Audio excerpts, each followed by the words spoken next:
মধ্যপ্রাচ্যের রণক্ষেত্রে এবার যুক্ত হল নতুন বিস্ফোরক অধ্যায়।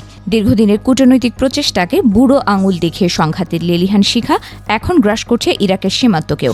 রয়টার্সের এক বিশেষ অনুসন্ধানী প্রতিবেদনে বেরিয়ে এসেছে চাঞ্চল্যকর তথ্য, যেখানে দেখা যাচ্ছে ইরানের পাশাপাশি ইরাকের মাটিতেও সরাসরি বিমান হামলা চালিয়েছে সৌদি আরব। রণক্ষেত্রে এই নতুন মোড় মূলত ইরান যুদ্ধের এক প্রচ্ছন্ন উপজাত। নির্ভরযোগ্য সূত্রের দাবি অনুযায়ী সৌদি আরবের অত্যাধুনিক যুদ্ধ বিমানগুলো ইরাকের ভেতরে থাকা তেহরান সমর্থিত শিয়া মিলিশিয়াদের ঘাঁটিগুলোতে একের পর এক শক্তিশালী বোমা বর্ষণ করেছে। এই হামলায় ধ্বংস হয়েছে সশস্ত্র গোষ্ঠী কাতায়েব হিজবুল্লাহর গুরুত্বপূর্ণ যোগাযোগ কেন্দ্র ও ড্রোন নিয়ন্ত্রণ স্থাপনা। আকাশপথে পরিচালিত এই অভিযানে দক্ষিণ ইরাকের বিভিন্ন স্থানে বেশ কয়েকজন মিলিশিয়া যোদ্ধার প্রাণহানির খবর পাওয়া গেছে। তবে যুদ্ধের এই আগুন কেবল সৌদি আরবেই সীমাবদ্ধ ছিল না। সামরিক গোয়েন্দা তথ্যের বরাত দিয়ে জানা গেছে পার্শ্ববর্তী দেশ কুয়েত থেকেও ইরাকের অভ্যন্তরে অন্তত দুবার রকেট হামলা চালানো হয়েছে। যদিও এই রকেটগুলো খোদ কুয়েতি বাহিনীর নাকি সেখানে মোতায়েন থাকা মার্কিন সেনাদের তা নিয়ে ধোঁয়াশা রয়ে গেছে। এই বিষয়ে পেন্টাগন কিংবা কুয়েত সরকার কোনো স্পষ্ট বক্তব্য না দিলেও রণক্ষেত্রের বাস্তবতা বলছে ভিন্ন কথা। মূলত ইরাকি ভূখণ্ডকে ব্যবহার করে সৌদি আরব ও কুয়েতের জ্বালানি স্থাপনা এবং প্রধান শহরগুলোতে যে ড্রোন ও ক্ষেপণাস্ত্র হামলা চালানো হচ্ছিল তার পাল্টা জবাব দিতেই এই কঠোর পদক্ষেপ নিয়েছে রিয়াদ। গত এপ্রিল মাসে যখন ইরান ও যুক্তরাষ্ট্রের মধ্যে একটি সম্ভাব্য যুদ্ধবিরতি নিয়ে আলোচনা চলছিল, ঠিক সেই সন্ধিক্ষণেই সৌদি আরবে ধোঁয়ার কুণ্ডলী দেখা গিয়েছিল। সেই হামলার প্রতিশোধ নিতেই ইরাকের দ্বিতীয় ফ্রন্টে সামরিক শক্তি প্রদর্শনে বাধ্য হয়েছে উপসাগরীয় এই পরাশক্তি।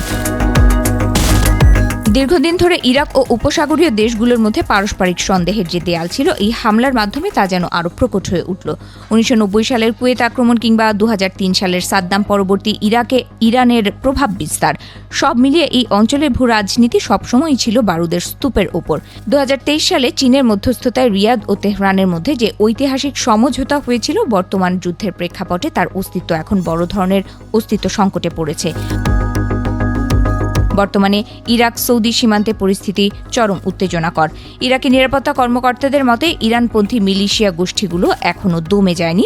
তারা নিয়মিতভাবে সৌদি ও কুয়েত সীমান্তে গোয়েন্দা ড্রোন ওড়াচ্ছে এবং পরবর্তী হামলার জন্য লক্ষ্যবস্তু নির্ধারণের কাজ চালিয়ে যাচ্ছে। কূটনৈতিক মাধ্যমে বাগদাদকে বারবার সতর্ক করা সত্ত্বেও পরিস্থিতি নিয়ন্ত্রণে আনা সম্ভব হচ্ছে না, যা সরাসরি সামরিক সংঘাতকে অনিবার্য করে তুলছে। সৌদি পররাষ্ট্র মন্ত্রণালয় সরাসরি হামলার কথা স্বীকার না করলেও তারা বরাবরই অঞ্চলের স্থিতিশীলতা ও আত্মসংযমের ওপর জোর দিয়ে আসছে। কিন্তু বাস্তবতা বলছে আত্মরক্ষার তাগিদে রিয়াদ এখন ইরানের ভেতরে এবং ইরাকের মিলিশিয়া ঘাঁটিতে সমান তালে আঘাত হানছে।